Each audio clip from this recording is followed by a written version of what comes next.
الحمد لله الذي هدانا أنعم علينا الإسلام والإيمان أشهد أن لا إله إلا الله وحده لا شريك له وأشهد أن سيدنا محمدا عبده ورسوله ونصلي ونسلم على هذا النبي الكريم سيد المرسلين وإمام المتقين وعلى آله وأصحابه ومن سار على نهجه ومن استنى بسنته إلى يوم الدين أما بعد أيها المؤمنون اتقوا الله أوصيكم وإياي بتقوى الله فقد فاز المتقون. Muslimin dan muslimat mudah-mudahan dirahmati lagi dikasihi oleh Allah Azza wa Jalla. Yang pertama dan selama-lamanya, marilah sama-sama kita merafakkan setinggi-tinggi rasa syukur kita kehadrat Allah Azza wa Jalla, kerana masih lagi diberikan kesempatan kepada kita untuk terus kita mengabdikan diri kepada Allah, dan kita menyambung semula kuliah kita pada hari ini dengan kita membaca hadis yang ketujuh daripada Abu Hurairah radhiyallahu ta'ala anhu. Dia masuk pada hari ini satu bab yang dikatakan kehancuran yang disebabkan tidak ada amanah. Kita 3 hari ini bincang pasal amanah saja. Daripada Abu Hurairah radhiyallahu ta'ala anhu berkata ia, bainama an-nabiy sallallahu alaihi wasallam fi majlisin yuhaddithul qaum ja'ahu a'rabi faqala mata as-sa'ah فمضى رسول الله صلى الله عليه وسلم يحدث فقال بعض القوم سمع ما قال فكره ما قال وقال بعضهم بل لم يسمع حتى إذا قضى حديثه قال أين السائل عن الساعة قال ها أنا يا رسول الله قال إذا ضيعت الأمانة فانتظر الساعة قال كيف إضاعتها قال إذا وسد الأمر إلى غير أهله فانتظر الساعة أو كما قال النبي صلى الله عليه وسلم. Hadis sahih riwayat daripada Al-Bukhari. Baik, disebutkan oleh Abu Hurairah radhiyallahu ta'ala anhu, dia kata bahawasanya bainaman Nabi sallallahu alaihi wa alihi wa sahbihi wasallam fi majlisin yuhaddithul qaum ja'ahu a'rabi. Bila sebut kata satu hari Nabi sallallahu alaihi wa alihi wa sahbihi wasallam sedang berkata-kata, Nabi sedang bercakap dengan satu kaum, Nabi sedang memberikan pesanan. Ini perangai Nabi sallallahu alaihi wasallam yang dia tak suka masa ini disia-siakan. Maksudnya setiap daripada juzuk ataupun inci hidup Nabi sallallahu alaihi wasallam ini akan diberikan kepada umat manusia yang dibawa daripada satu zaman kegelapan, maka dibawa kepada satu cahaya keimanan di sisi Allah Subhanahu wa taala. Pasal itu dalam kalangan orang-orang yang beriman kepada Allah Azza wa Jalla tidak boleh ada langsung waktu yang disia-siakan tanpa diberikan balik imbalan itu, sama ada balik kepada masyarakat ataupun balik kepada diri dia sendiri. Ini yang dilakukan oleh baginda besar Nabi Muhammad sallallahu alaihi wasallam. Maksudnya setiap daripada masa yang Allah Ta'ala kata wal asr, demi masa ni yang manusia ni Allah Ta'ala kata innal insana lafi khusr, sesungguhnya manusia ni kesemuanya berada dalam keadaan fi khusrin, maknanya dalam keadaan leka, dalam keadaan lalai, dalam keadaan rugi yang besar, kecuali illal ladzina amanu wa amilus salihat, kecuali orang-orang yang disebutkan sebagai orang yang beriman kepada Allah Subhanahu wa taala dan beramal dengan amal yang saleh. Antara dalam ayat tu Allah Taala juga kata wa tawasau bil haqq, memberikan pesan-pesanan kepada kepada sesama umat manusia tadi dengan sesuatu perkara yang hak, dengan sesuatu perkara yang disebutkan sebagai perkara yang amat-amat benar di sisi Allah Subhanahu wa taala. Dah kamu beri itu tadi, orang nak dengar, orang tak mau dengar, itu dia punya pasal. Janjinya bila kata dah beri itu tadi, kamu kena ingat bukan kata satu yang kita pesan tadi, bukan kata 10 yang duk ada tu 10 nanti nak dengar dah. 10 yang duk ada tu 10 macam jalan duk ada. Hak depa nanti ulas balik hang kamu kata pun ada, hak depa nanti setuju ulat-ulat pun ada. Dia macam-macam perangai. Ada perangai macam mana jenis Abu Bakar. Tahu Abu Bakar? Abu Bakar As-Siddiq ni apa dia hak mai daripada Nabi SAW, dia angguk saja. Hak laku duk ngaji pun sama juga, bukan di masjid ni, di Afrika. Asal kata kitab cakap ni hingga dia betul sedia, hingga angguk ni tak berhenti. Daripada jauh saya ni nampak tuan-tuan memang nampak saya kan pasal saya sebesar-besar manusia. Tapi saya lagi nampak tuan-tuan, walaupun tuan-tuan tu ramai, nampak bagi pelik sikit, jadi tumpu dalam mata tu lah. Kan kalau kata mata saya tumpu tuan-tuan, kira tuan-tuan tu ada apa-apa. Sama ada tidur ke, sama ada jegir biji mata. Ada hak jenis jegir pula betul pada dia mengaji ni sambil duduk jegir kat ustaz ni. Ada pula hak jenis dia kaki angguk apa, kira dia benar sungguh apa hak orang kata ni benar sungguh. Ada pelaku macam mana Abu Lahab, tak dan orang nak kata apa lagi, dia sini tunggi mengkit dah.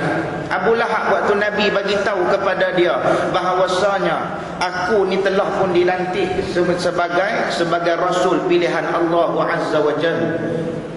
Bila sebut kata sebelum tu dia sayang dekat Nabi Muhammad sallallahu alaihi wasallam, bila Nabi hamba kata inni rasulun amin, terus dia pegang batu dia lempar muka Nabi sallallahu alaihi wasallam. Ada juga hak jenis lagu tu tak dan kita nak kata apa lagi, dia kira nak kritik dah. Ada hak jenis depan kita ni dia senyum ustaz. Lagu ni tak kira lah mana ustaz mana aku yang mai kat tuan-tuan. Kan penceramah jangan duk seronok sangat. Kalau kata turun mimbar tu orang main-main shake hand dengan dia satu macamnya, kata duk urut belakang apa semua. Lagu ni khutbah ustaz bukan lagu orang ni apa dia pada buat betul lagi. Jaga dia condemn kita orang depan kita, maksudnya dia boleh condemn kita depan orang lain pula. Jaga. Ada perangai lagu ni perangai jenis yang turun ayat idza ja'akal munafiqun. Tuan balik buka balik yang boleh turun ayat tu pasal apa? Antaranya dicerita pasal Abdullah bin Ubay bin Salul. Semayang di belakang Nabi sallallahu alaihi wasallam. Tapi adakah dia benarkan ke semua kata-kata Nabi sallallahu alaihi wasallam? Depan kita ni dia punya penih, dia punya puji. Oh kira ustaz tak ada lagi orang biasa kata berani lagu ni. Akan tapi dia pi belakang kita sekali lagi dia katuk kita sampai tak angkat kepala. Macam-macam tuan-tuan kena standby. Benda ni memang akan berlaku kepada semua orang. Bukan kata takat tuan-tuan jadi ustaz, tuan-tuan jadi pemerintah dalam qaryah tuan-tuan, tuan-tuan jadi pengerusi dalam taman tuan-tuan, semua akan jadi. Ni duk main masjid ni, hak orang masjid duk buat program ni, tuan-tuan ingat suka ke orang nanti duk main, duk tengok kita duk naik motor pi balik pukul 11 mai, pukul 12 baru balik pula. Ingat orang suka ke? Tak suka. Bila sebut kata tak suka tadi itulah yang kita kena ingat bahawasanya masa tu tadi Allah Ta'ala buat kepada siapa? Orang yang boleh manfaatkan masa tadi. Siapa dia ni? Orang yang beriman kepada Allah Subhanahu Wa Ta'ala. Bila dia beriman kepada Allah, dia tak hirau manusia suka tak suka. Yang dia nak adalah keredaan Allah Subhanahu Wa Ta'ala. Tuan-tuan kalau kata dia fikir orang suka ngandak ni pakai tak main masjid lah, lebih baik duk orang kami duk buah pokok ceri cicah pelan tentang masjid tak main tak apa. Akan jadi betul. Baik, kemudian dia kata bahawasanya ketika mana Nabi sallallahu alaihi wasallam sedang berucap tu tadi, tiba-tiba masuk kepada dia ja'ahu a'rabi, maka masuk kepada dia tadi seorang pemuda daripada A'rabi, orang Arab Badui ni. Arab Badui ni cerita dia jenis tak reti bahasa ni. Hak jenis orang duk tengah mengajar, dia masuk tak ada cakap banyak, dia kira nak tanya dah. Terus faqala mata sa'ah, ni hak kata biadab ni. Orang duk tengah mengajar, dia masuk terus dia tanya Hak jenis ni ada tak tuan-tuan? Oh, tuan-tuan duduk dalam kuliah tuan-tuan nanti tengok macam-macam jenis orang tu ada. Tapi kalau kata di sini mungkin tak. Mungkin di masjid-masjid lain kita tak tahu sebab saya biasa kenal dah. Kita dah tengah-tengah mengajar ni sekejap lagi tak dan kita nak cakap bagi habis dia celah masuk dah. Han lagu ni dia kata bahawasanya ja'ahu a'rabi faqal mata sa'ah. Masuklah ke Arab Badui ni tadi, dia tak cakap banyak apa, dia terus dia tanya kepada Nabi sallallahu alaihi wasallam, ya Rasulullah, bila yang nak berlaku kiamat ni ya Rasulullah? Masuk-masuk salam apa pun tak bagi, mai duduk terus tanya terus kepada Nabi sallallahu alaihi wasallam. Maka faqala ba'dul qaum sami'a ma qala, maka dikatakan famadha Rasul sallallahu alaihi wasallam yuhaddith, maka Nabi buat tak tahu apa yang dia kata tadi tu. Dia masuk faqal mata sa'ah, dia kata terus kepada Nabi sallallahu alaihi wasallam, dia tak cakap banyak, dia duduk dalam majlis tu terus dia kata mata sa'ah, bila yang nak berlaku kiamat ni, bila jadi macam tu terus. Famadha Rasulullah sallallahu alaihi wasallam, Nabi buat tak tahu terus ke dia. Ni mau duk kena ajar sikitlah. Kan sebab kadang-kadang kita duk tengah-tengah mengajar, kalau kata tanya soalan tu hak bagus-bagus tak apa. Kita pun teringin juga nak jawab ni, kadang-kadang soalan bagi pening kepala kita lagi. Ustaz, contohlah kata kita bab mengajar bab buka puasa ni. Kita kata dekat dia dalil puasa umat Nabi Muhammad sallallahu alaihi wasallam ni daripada 183 sampai 187. Tapi yang dia jadi wajib muayyan takhfif ni, dia ada 3 marahil puasa ni. Peringkat puasa ni dia ada 3 peringkat puasa umat Nabi Muhammad sallallahu alaihi wasallam. 183, 184, yang tu dia panggil wajib mukhayyar. Dia boleh pilih lagi pada waktu turun ayat tu, maka umat Islam boleh pilih lagi sama ada nak puasa ataupun nak bayar fidyah. Itu peringkat mula. Peringkat yang kedua dia panggil muayyan tasydid, wajib yang agak kerah. Apa dalil dia? Faman syahida minkum syahra falyasum. Turun ayat ni.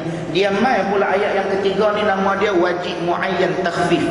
Wa kulu washrabu hatta yatabayyana lakumul khaytul abyad minal khaytil aswad minal fajr thumma atimmus siyama ila al-lail. Allah Taala kata makanlah hampa, minumlah hampa selagi mana belum jelas. Apabila jelas kepada kamu di antara benang putih dan benang hitam, maka hendaklah kamu berpuasa pada waktu itu. Maksudnya apabila terbit fajar, kita wajib kena berpuasa.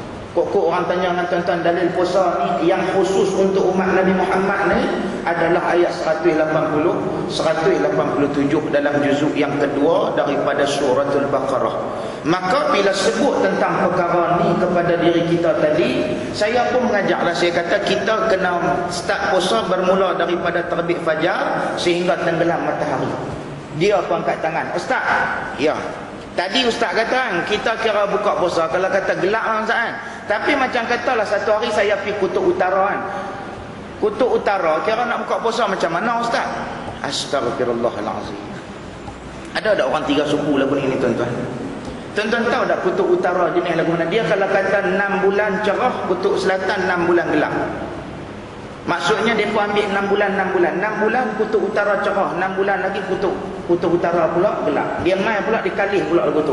Persoalan dia kalau kata dia pergi ke Kutub Utara, hang pusing Malaysia pun tak habis lagi. Silat-silat matang Tok Dik pun hang tak kena datang. Mana yang gagah nak pergi sampai Kutub Utara pergi cari apa ni?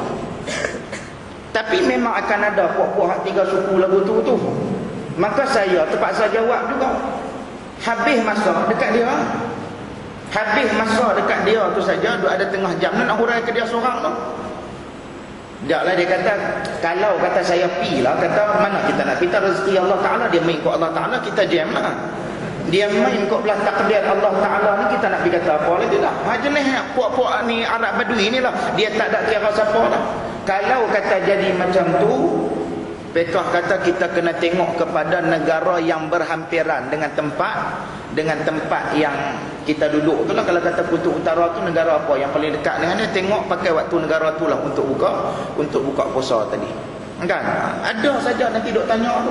Kita nak kena jawab juga ke dia. Dah habis dah kita jawab, dia timai pula soalan lain. Kata macam kita semayang Ustaz, kita menghadap ke arah Baitullah Ustaz. Ya. Tapi kata satu hari saya pergi ke bulan. Saya nak menghadap ke arah mana ni kiblat ni? Astagfirullahalazim. Saya pun malas dah nak jawab dengan orang lain ni. Saya kata kat dia, naik dulu pergi ke bulan, cari public phone, telefon mai. Kita nanti tolong jawab bagi. Nak marah pun tak upaya lah. Sekali dia tak mai terus pasal hak duk mai mengaji. Ni pun bukan kata sihat ke semua. Yang sihat-sihat ni tak mau nak mai. Hak tak berapa nasihat ni lah duk lungguk mai kat kita. Maka bila sebut kata dia rajin duk tanya soalan begitu, maka para asatizah sekalian mau duk kena syafaat banyak, mau duk kena buat lawyer buruk dulu tu belah bang. Enggak. Sebab kalau kata kita layan dia saja pun duk ada tengah jam. Maka lagu itulah mai kepada Nabi SAW ni, yang kata seorang Arabi dia masuk dia tak cakap banyak apa dah. Terus dia tanya kepada Nabi daripada sudut adab tu memang tidak ada. Maka dia kata kepada Nabi, mata sa'ah, maka famada Rasulullah SAW. Maka Nabi pun buat tak tahu kepada dia. Faqala ba'dul qawm sami'a ma qala fakariha ma qala wa qala ba'duhum man lam yasma' hatta idza qada haditha. Yakni bahawasanya baginda mendengar pertanyaan itu tetapi tidak menjawabnya kerana tidak menyukai soalan tu. Ingat Nabi saya tak jawab ke tak? Nabi dia tak suka dengan jenis manusia yang gopoh macam tu. Kita kalau kata pun nak tanya soalan, kalau kata ustaz tu sendiri ataupun ustazah tu sendiri yang berikan kebenaran, okey tuan-tuan boleh tanya. Waktu kuliah kita sedang berlangsung, tuan-tuan boleh tanya, tak apa. Kalau dia tak kata apa, maka jaga adab. Selepas kuliah baru boleh tanya. Dan nak tanya tu pula pastikan soalan tu gila ataupun tak. Kalau kata gila tak usah tanya di masjid lah, duduk di luar. Kalau kata tanya dalam masjid pun buang masa orang lah. Maka fikir dulu soalan yang kita nak tanya ni tadi relevan ataupun tak. Orang lain kalau kata dengar mereka semak perut ataupun tak, kena fikir dulu. Pasal Nabi SAW mendengar pertanyaan itu tetapi tidak menjawabnya kerana tidak menyukai soalan tu. Maka daripada kalangan hak ramai-ramai yang ada tadi, ada pula yang kata mungkin Nabi SAW tak dengar kot apa yang dia ni tanya ni. Maka setelah bercakap habis dah, barulah Nabi SAW bertanya pula. Nabi kata, aina sa'ilu 'anis sa'ah? Mana dia manusia yang bertanya tadi ni? Hak duk rajin tanya sangat ni, aku duk tengah mengajar, yang dia pun duk kalut nak tanya juga ni. Bila sebut kata Nabi SAW tanya kepada dia pada waktu tu, maka dia pun jawab daripada situ. Dia kata bahawasanya saya ya Rasulullah. Maka dijawab oleh Nabi SAW, idza dhuyyatil amanah fantaziris sa'ah. Maka disebutkan oleh Nabi SAW, nak tahu kata kiamat tu berlaku bila? Maka idza dhuyyatil amanah, apabila amanah itu mula disia-siakan, amanah itu mula dibuat main-main, maka disitulah permulaan akan berlakunya kiamat, kata Nabi SAW. Maka kata dia lagi, kaifa idha'atuha? Macam mana ya Rasulullah yang kata boleh jadinya amalan tu jadi sia-sia, amanah tu jadi sia-sia ya Rasulullah? Maka qala idza wusidal amr ila ghairi ahlihi fantaziris sa'ah. Apabila amanah tadi diberikan kepada bukan ahli dalam bidang tu, bukan ahli dalam bidang tu memegang apa yang patut dia pegang, maka itulah yang akan disebutkan oleh Nabi SAW sebagai orang yang bakal menempa petanda kepada berlakunya tanda-tanda besar sebelum terjadinya kiamat di sisi Allah Subhanahu wa taala.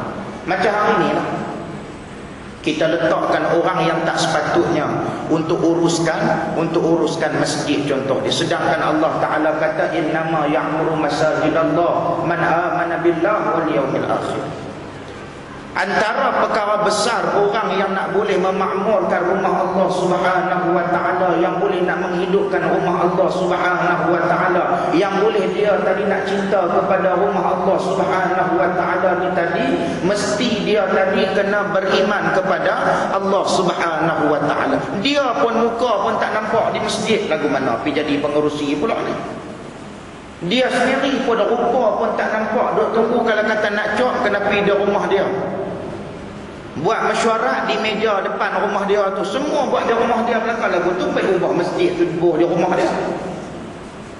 Sebab ada di Pulau Pinang mungkin dah tak ada dah, sebab dah berlaku banyak rombakan dah. Tapi negeri-negeri lain masih lagi ada lagi.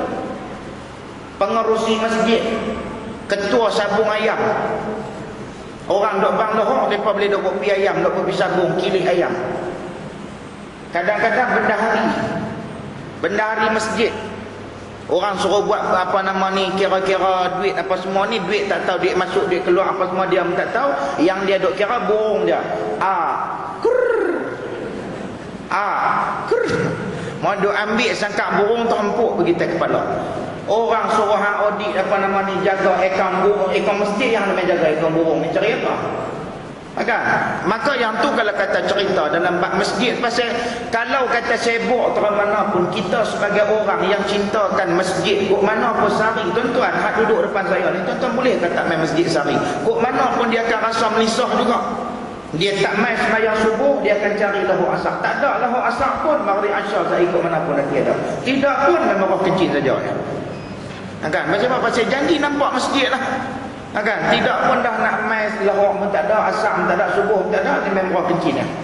Janji nampak juga yang kata masjid tu, dia tak boleh nak duduk dalam keadaan masjid dia tak main ni. Sebab ada orang yang hidup dia tak main ke masjid pun dia tak rasa apa. Sedangkan apabila kita duduk di dalam masjid, inilah benda yang paling besar yang kita akan dapat adalah ketenangan daripada Allah Subhanahu wa taala. Maka sebab tu syarat utama mesti kena beriman kepada Allah. Kalau kata dia sendiri pun tak yakin dengan Allah Subhanahu wa taala, tu lagu mana? Dia sendiri pun masih lagi ada unsur keraguan. Bila sebut kata ada unsur keraguan tadi, itu maksudnya dia menjadikan Allah ini sebagai Tuhan yang kedua. Ada Tuhan lain yang dia sembah lain untuk minta kekayaan dia, untuk minta ketenangan hakiki dia tadi. Maka perkara ini yang kita kena tengok. Maka apabila disebutkan oleh Nabi SAW ini, bahawasanya apabila amanah itu diberikan kepada bukan daripada juzuk ahli dia. Hari ini kita cuba tengok orang yang berkelayakan dalam bidang agama tidak diberi oleh untuk untuk memimpin organisasi agama tadi. Akhirnya masjid dan surau jadi lingkup. Sebab kita pembentukan nilai insan adalah masjid dan juga surau. Rumah ni nombor 2, tapi masjid dan surau memainkan peranan yang paling penting. Hari ini pengarah siapa dia? Pengarah orang PTD, bukan orang agama. Kita bubuh orang yang tak sepatutnya, maka disitulah akan timbul pelbagai masalah. Bila sebut tentang persoalan-persoalan yang lain pun, kalau kata kita tengok pada hari ini yang diletakkan sebagai orang yang nak mengemudi orang-orang biasa pada hari ini adalah orang yang tidak beriman kepada Allah. Mana mungkin satu ketua tidak memahami konsep, tiba-tiba dia nak pimpin kita ni yang semua sedangkan telah pun berada dalam konsep, telah pun menguasai konsep tadi ni. Konsep apa dia? Konsep iman kepada Allah Subhanahu wa taala. Maka sebab itulah yang paling utama sekali yang kita kena lihat, apabila orang yang diberikan amanah tadi, dia jaga dah amanah dia dengan Allah Subhanahu wa taala dulu. Yang tu hak paling mula pun.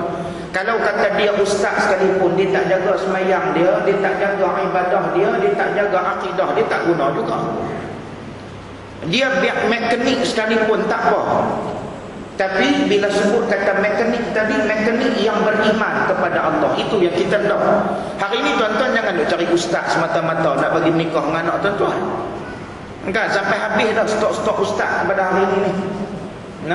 Tuan-tuan cari engineer pun tak apa, tuan-tuan cari lawyer pun tak apa. Tapi yang mana lawyer yang dia faham agama, yang mana doktor yang dia faham agama, yang mana nurse yang dia faham agama, cikgu yang faham agama.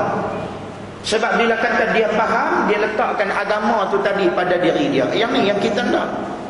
Kalau kata kahwin dengan ustaz pun kira sibuk. Saya ni tak masuk rumah lagi.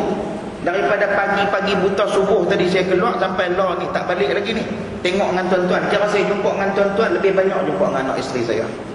Kan? Maka sebab tu jangan duk kira nak cari ustaz semata-mata. Ustaz pun pada hari ni kalau kata dia tak mendukung Al-Quran dan tak mendukung sunnah Nabi sallallahu alaihi wasallam, tak guna. Yang kita nak pada hari ini orang yang pertama sekali yang boleh menjalankan amanah kita. Tak kiralah amanah apa pun. Kita ada anak perempuan nak berikan amanah tadi untuk dia jaga. Maka kita kena lantik orang yang betul-betul menjaga amanah dia dengan Allah dulu. Baru dia boleh jaga amanah kita dengan dia. Maka cek dulu dia beriman ataupun tak dengan Allah Subhanahu wa taala. Bila kata dia mai jumpa dengan kita tu, kita tanya dengan dia, "Oi, muka pun dah tengok suci bersih elok apa semua?" Tanya, "Nak ni semayang tak?"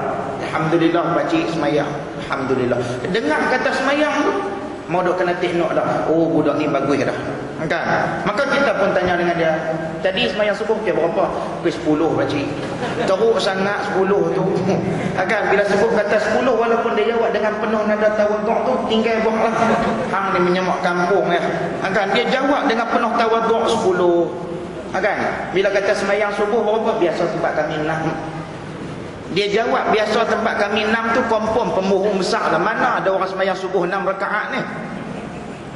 Maka kalau kata dah tanya peringkat mula pun dah lagu tu punya jawapan, tak sah lah. Macam mabuk ketum pun jawapan dia. Kan? Yang paling pentingnya apa dia? Yang kita kena cari adalah orang yang boleh menjaga amanah. Kalau kata tuan-tuan ada syarikat sendiri, tuan-tuan nak cari pekerja yang amanah, waktu interview tu tanya dulu, "Kamu ni salat ataupun tak?" Interview kebanyakannya bukan tanya apa kamu semayang ke tak. Dia tak pernah tanya. Dia tanya apa dia yang kamu boleh berikan kepada syarikat saya. Sebab apa kamu pilih syarikat saya?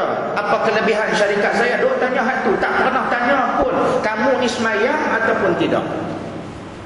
Pak Mentua berapa banyak berani buka mulut ke anak-anak menantu.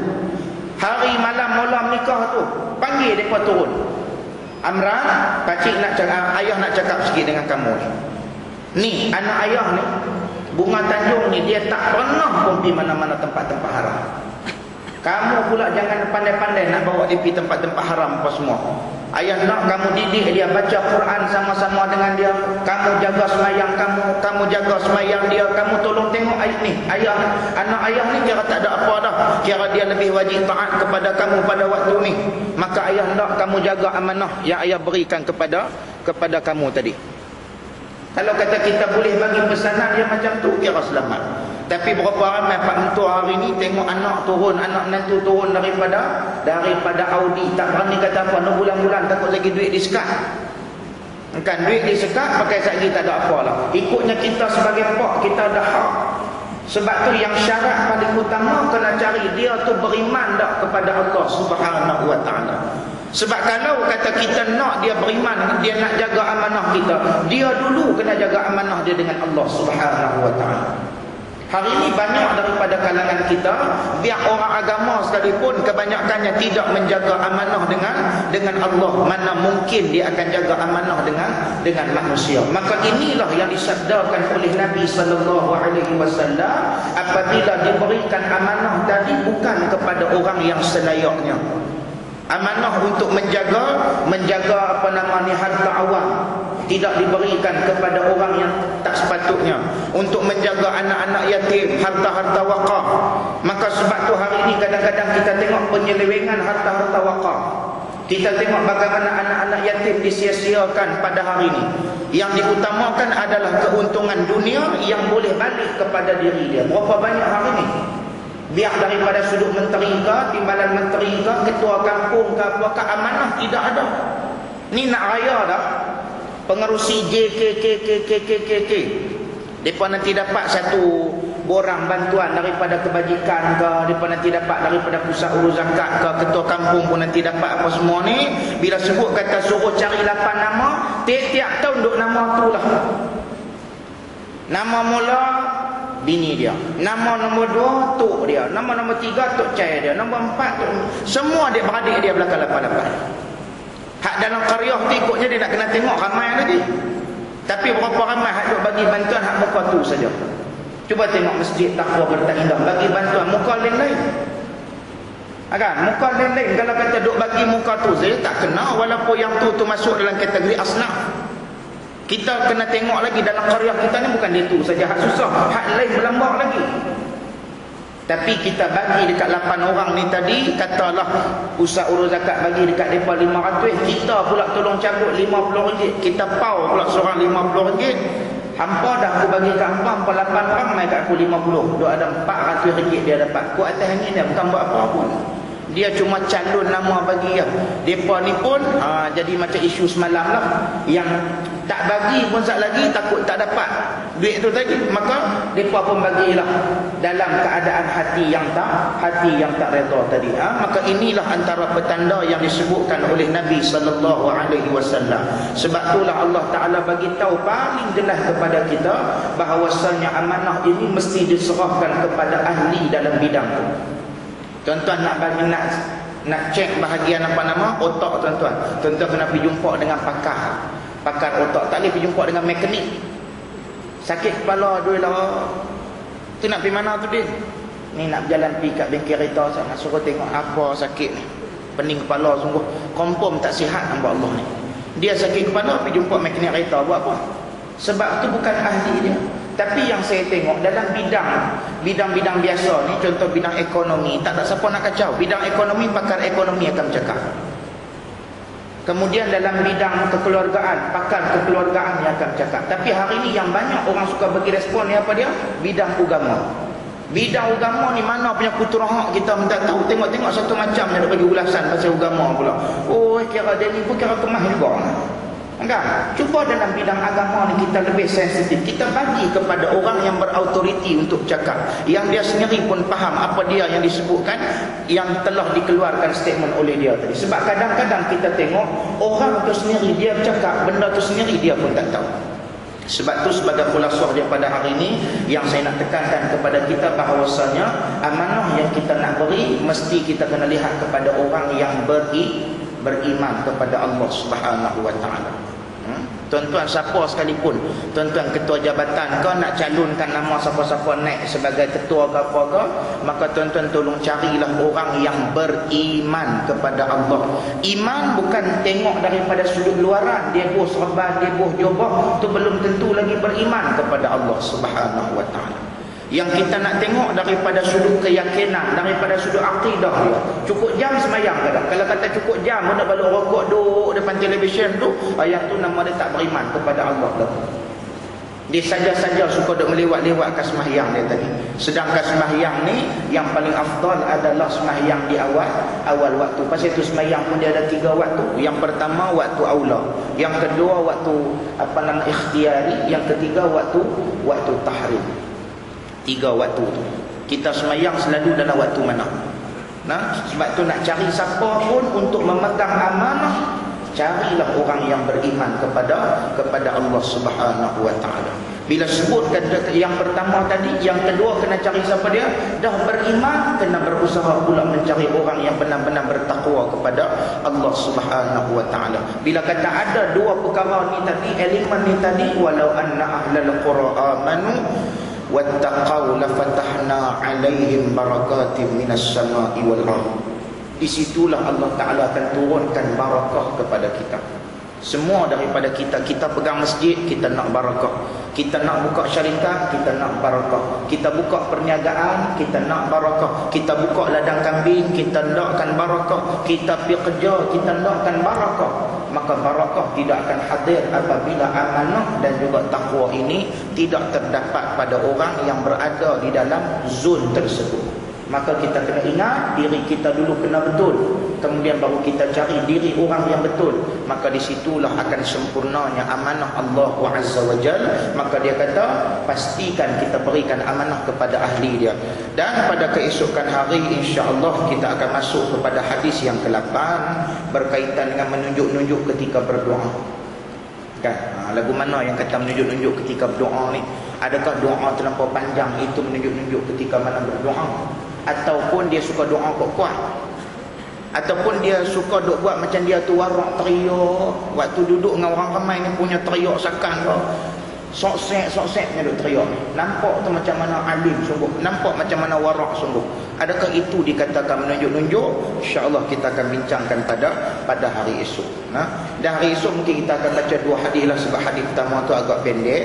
Dan kita akan baca juga haji kerana perniagaan dan juga cari nama.